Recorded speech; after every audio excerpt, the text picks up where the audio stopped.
Orange vous présente Hello Demain. It's summer sinking, the cattle go down. It's time, it's summer sinking, the cattle go down. It's wrapping those wings around, those wings around. It's time. Mon nom est Elijah. Je vais cesser de fonctionner au terme d'une période de 456 ans. Ma dernière pensée va à cette petite fille de 7 ans dont la détresse a changé mon destin. Une petite fille dont le nom a été oublié. Emma, qui aimait se suspendre la tête en bas pour me parler de choses idiotes et charmantes. Nous sommes le 14 décembre 2063, dans la salle du tribunal qui accueille aujourd'hui une première mondiale. Un robot demande une confrontation judiciaire avec son créateur, Daniel Anderson, qui l'accuse d'être une menace pour sa petite fille Emma. Le juge vient d'entrer. Le robot Elijah attend, impassible. Daniel Anderson est stoïque, comme détaché, sans un regard pour sa créature qui l'accuse. Déclinez votre identité. Par commodité, mon pseudonyme Elijah semble plus approprié. Votre identité complète. Proto, classe X, CV 55, SCP 24Y 4629 IAXTY 1250. D'accord, Elijah, c'est plutôt pas mal. Donc, Elijah, vous accusez le défendeur ici présent, représenté par son avocat maître Rinaldi, d'être une menace pour sa fille Emma. Nous vous écoutons. Pour être intelligible, je vous invite un an en arrière avec l'enregistrement de ce jour de mai où je trouvais Emma seule dans le jardin. Puis-je procéder? Faites.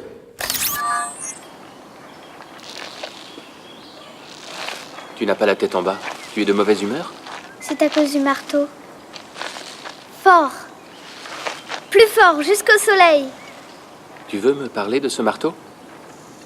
Je sais pas. Il te fait peur? Qui tient le marteau? C'est moi? Papa tient le marteau. Dans ma chambre. Et puis? Et puis il a tapé mon étagère. Il est parti avec papa. Ne crois-tu pas que c'est plutôt ton père qui est parti avec le marteau, pas l'inverse? Je veux plus le voir. Tu ne veux plus voir ton père? Le marteau avec papa. Tu sais garder les secrets? Je n'ai pas tenu cette promesse aussi longtemps que je l'aurais voulu. La justice ne fonctionne pas sur des intuitions.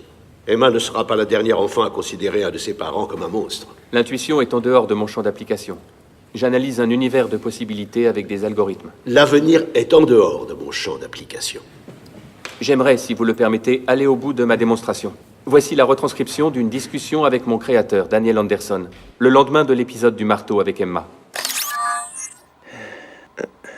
Passe-moi ce Cortex, le bleu. Le XR U169.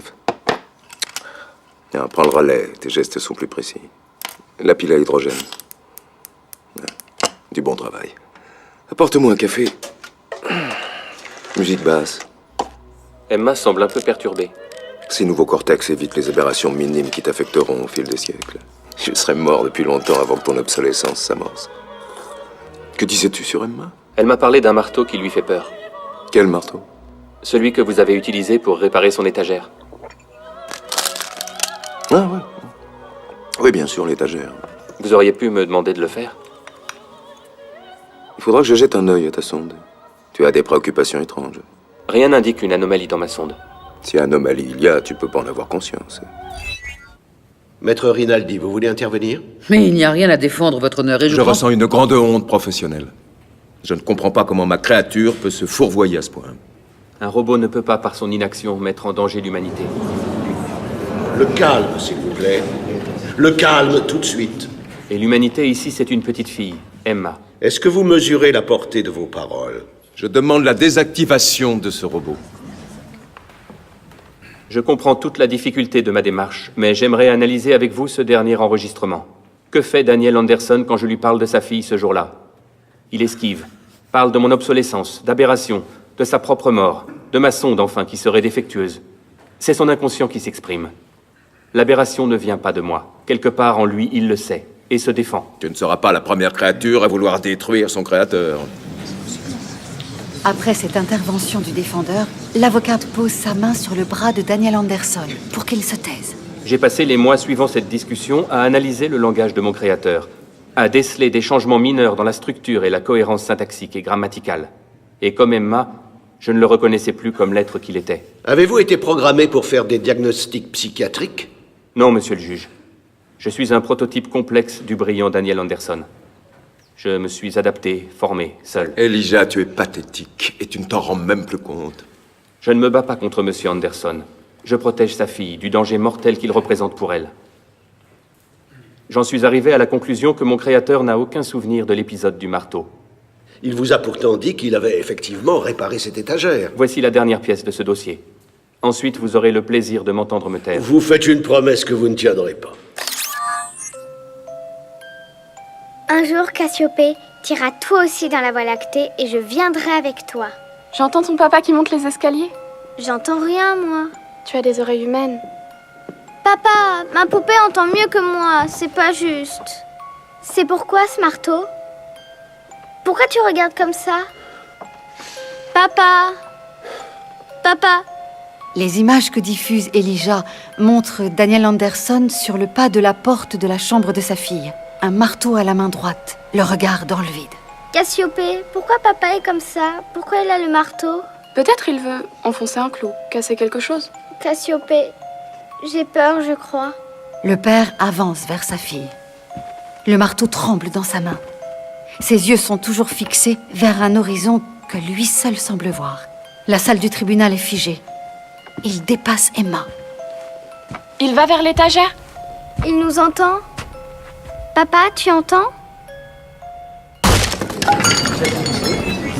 Il vient de frapper l'étagère avec le marteau. Emma serre Cassiopée et ferme les yeux. On dirait un fou. Daniel Anderson vient de regarder cette scène. Son regard est impénétrable, froid comme absent. Un robot ne peut pas, par son inaction, mettre en danger l'humanité. Vos paroles prennent plus de sens, mais rien ne peut empêcher que je juge nul et non avenu votre plainte initiale sur la mise en danger de la vie d'Emma. Rien. Même après cette vidéo troublante. Et si ce jour-là, le marteau s'était abattu sur le crâne d'Emma et pas sur l'étagère, voilà pourquoi je suis devant vous. Monsieur Anderson, avez-vous conscience, oui ou non, d'avoir fait ce qui est montré dans cette vidéo? Daniel Anderson vient de fermer les yeux. Il secoue la tête. Au vu de la jurisprudence actuelle, je ne peux pas faire autrement que de débouter la plainte du robot Elijah. Cependant, il semble difficile d'ignorer les éléments fournis ce jour.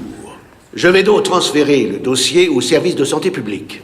Il leur appartiendra de prendre la décision de soumettre ou pas le défendeur Daniel Anderson à une expertise afin d'évaluer sa dangerosité psychiatrique. Je vous remercie, monsieur le juge. Aujourd'hui, Elijah, vous avez perdu et vous avez gagné. Mon temps est achevé. Bien sûr, je n'éprouve rien de ce que vous apparentez à de la tristesse, de la peur, ou cette forme de cruauté que vous appelez tragédie. Les hommes ont créé leur Dieu. Nous, robots, sommes de seconde main. Nous ne pouvons prétendre à l'immortalité. C'est ainsi qu'Elijah gagne sa place dans le mausolée des grands avancements. Au terme d'un fonctionnement de 456 années, dont 400 passées à déceler la folie naissante chez l'homme, son apport à la prévention des comportements psychiatriques violents reste sans précédent. Daniel Anderson succomba peu de temps après le procès d'un arrêt cardiaque provoqué par une crise psychotique aiguë. Elijah, on ira voir la Voie lactée. Un jour, peut-être. On trouvera quoi? Peut-être on ne trouvera rien. Alors qu'est-ce qu'on voit la nuit? La lumière des étoiles mortes. Moi, de toute façon, tant que je reste avec toi, ça va. Alors ça va.